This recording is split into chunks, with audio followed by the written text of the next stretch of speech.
नमस्कार। आज हम एक काफी अनोखे सफर पे बात करने वाले हैं। जी। गोरखपुर के एक मठ से निकलकर सीधे उत्तर प्रदेश जैसे इतने बड़े राज्य के मुख्यमंत्री पद तक पहुंचना। हमारे पास जो स्रोत हैं वो योगी आदित्यनाथ की इसी यात्रा के आप कह सकते हैं अहम पड़ावों को दिखाते हैं। तो चलिए इन स्रोतों को जरा खंगालते हैं, देखते हैं क्या कहानी निकलती है। बिल्कुल। तो शुरुआत करते हैं उनके शुरुआती जीवन से।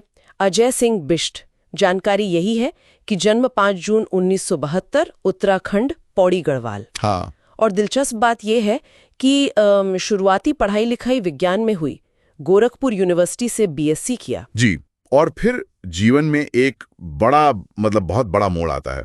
महज 22 साल की उम्र थी उनकी। अच्छा। हाँ, जब वो गोरखनाथ मठ के महंत अवैधनाथ उनके संपर्क में आए और उन्होंने संन्यास ले लिया। सिर्फ 22 साल की उम्र में? जी हाँ।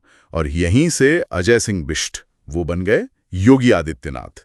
ये अपने आप में काफी, कहना चाहिए, निर्णायक मोड़ था, जैसा ये स्रोत बताते हैं। और ये सिर्फ आध्यात्मिक सफर तक ही सीमित नहीं रहा, राजनीति में भी कदम काफी जल्दी रख दिया उन्होंने। हाँ बिल्कुल। इन स्रोतों के हिसाब से देखें तो 1998 में, जब वो सिर्फ 26 साल के थे। 26 साल? जी। लोकसभा के सदस्य चुने गए और उस वक्त के सबसे कम उम्र के सांसदों में से एक थे वो, गोरखपुर सीट से। गोरखपुर से? अच्छा। और ये कोई एक बार की जीत नहीं थी। नहीं। जानकारी ये सामने आती है कि वो लगातार 5 बार गोरखपुर से सांसद चुने गए। 5 बार। 5 बार?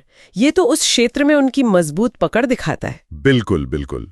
ये उनके राजनीतिक सफर की गंभीरता को दिखाता है, जैसा इन रिकॉर्ड्स में दर्ज है। तो 5 बार सांसद रहने के बाद जाहिर है अगला बड़ा पड़ाव आया 2017 में, जब बीजेपी ने उन्हें उत्तर प्रदेश का मुख्यमंत्री चुना।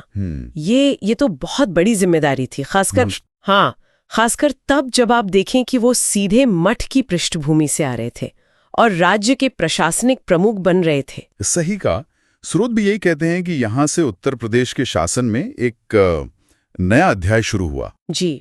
और मुख्यमंत्री के तौर पर उनके कार्यकाल को लेकर स्रोतों में कई चीजों का जिक्र मिलता है। एक जो प्रमुख जोर दिखता है वो कानून व्यवस्था पर है। अच्छा, लॉ एंड ऑर्डर। हाँ, इन दस्तावेजों में ये बात आती है कि अपराधियों और वो जो माफिया कल्चर है उसके खिलाफ सख्त कार्रवाई हुई। इसका जिक्र बार बार है। और इसके अलावा प्रशासन के और कौन से पहलू हैं जिन पर रोशनी डाली गई है इन स्रोतों में? बुनियादी ढांचा, इंफ्रास्ट्रक्चर, इस पर भी काफी ध्यान देने की बात कही गई है। जैसे कि एक्सप्रेसवे का निर्माण हो, नए एयरपोर्ट्स बनाने की बात हो, या फिर शहरों में मेट्रो परियोजनाएं, इनको तेजी से आगे बढ़ाने का जिक्र है। कनेक्टिविटी बढ़ाने का लक्ष्य दिखता है इसमें।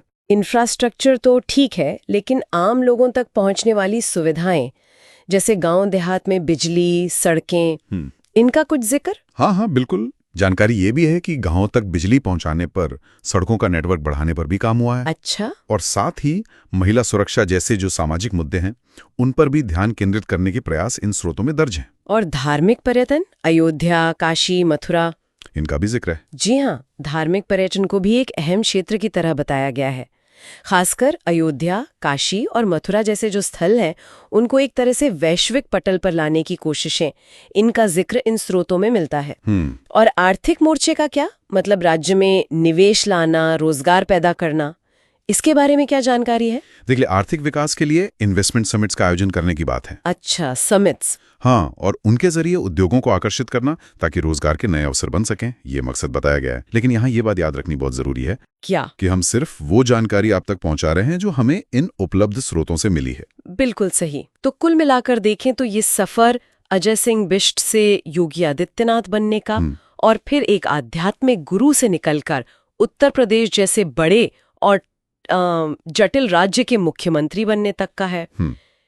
इन स्रोतों से गुजरते हुए ये पूरा ट्रांजिशन साफ नजर आता है। निश्चित रूप से ये एक असाधारण यात्रा है, इसमें कोई दोहराई नहीं। और इन स्रोतों में जो जानकारी दी गई है उसके आधार पर एक सवाल शायद मन में उठता है। क्या सवाल? जो शायद इन दस्तावेजों से थोड़ा आगे सोचने का विषय है कि जब कोई व्यक्ति जिसकी पृष्ठभूमि पूरी तरह आध्यात्मिक अनुशासन और मठ की रही हो, वो जब सीधे राजनीतिक और प्रशासनिक सत्ता के शिखर पर पहुंचता है, हाँ, तो उसकी कार्यशैली, उसके निर्णय लेने की प्रक्रिया, शासन को देखने का उसका नजरिया, वो किस तरह से प्रभावित होता होगा। ये अपने आप में एक गहरा विचार बिंदु है जो इन स्रोतों से परे